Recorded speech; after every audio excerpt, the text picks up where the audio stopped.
Hello everyone and welcome to another Endgame episode with Coach B from MasterChess.com.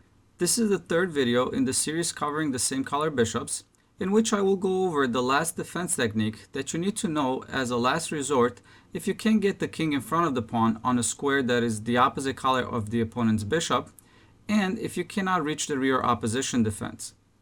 If you haven't watched my previous two lessons in this series, I encourage you to watch those first so that you can fully comprehend this lesson, as I will constantly refer to those positions. So in the current scenario, it's black to move, and he is fighting for a draw. Now we could see that the black king cannot stand on a square of the opposite color in front of the pawn, because the only light square available, f7, is being attacked by the king on g6. Also, black cannot reach the rear opposition defense, as he's going to need to get the king to the square g4 before the white bishop will challenge the diagonal in front of the pawn.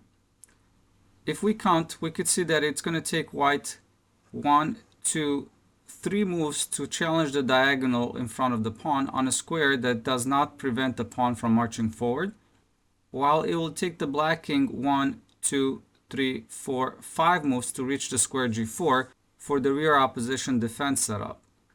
However, black can still draw here with a different strategy, which we will call the frontal opposition defense. The frontal opposition defense consists of the defending king reaching frontal opposition on a square that is next to the promotion square, and it only works if the pawn cannot cross past the 6th rank. So the correct move here for black is king to e8. And here, white doesn't have many options. The pawn cannot march forward to f6, as the black bishop will simply capture it, reaching a draw.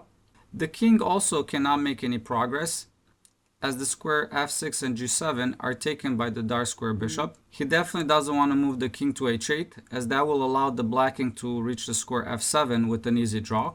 So the only thing that he's got is moving the bishop. If he moves the bishop to d6, trying to block the black king from going in front of the pawn, well, this will simply be met by bishop to d4. Just a waiting move. Black just needs to wait on this diagonal, as white cannot make any progress. Coming back, the only other try that white can do is trying to fight for the diagonal in front of the pawn. So here white will move the bishop to b4.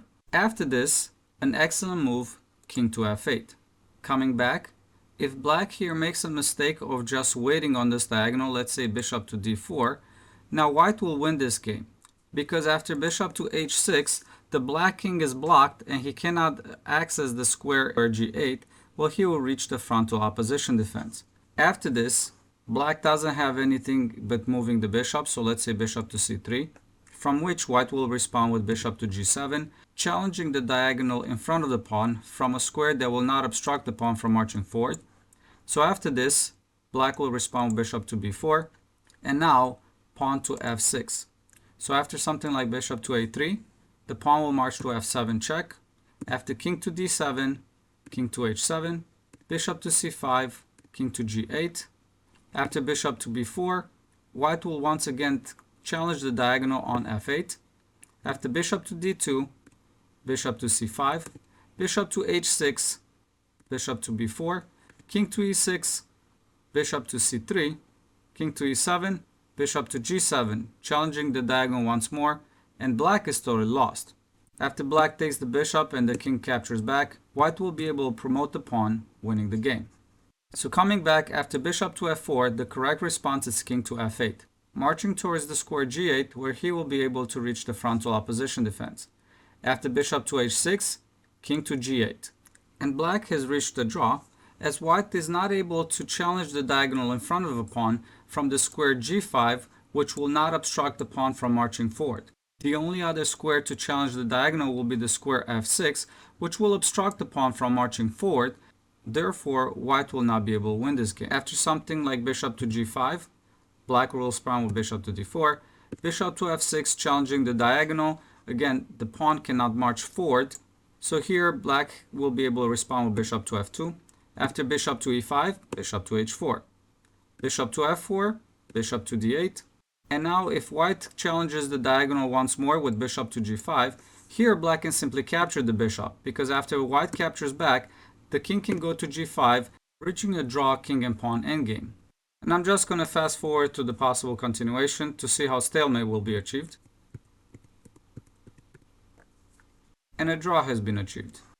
Coming back from the very beginning, I do want to mention that this position was taken from an actual game played in 1972 between Grandmaster Bojan Kurajika, rated 2490, who was actually able to win against Grandmaster Peter Marklin, rated 2510. And I'm just going to fast forward through the game to the actual position that we analyzed so you could see how the game ended.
And this is the position that has been reached after 65 moves, to which Peter moved the king to d7. And then after king to g6, king to e8, bishop to f4, bishop to d4, bishop to h6, and king to e7, black resigned, as white will simply challenge the diagonal on the square g7 that will not obstruct the pawn from marching forward, and white will win this game.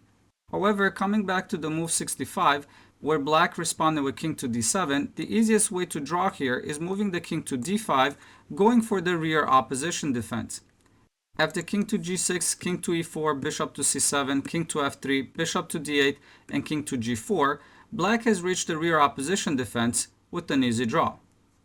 But coming back, we saw that even after king to d7, the game is still drawn if black is aware of the frontal checks defense, as we saw in this video.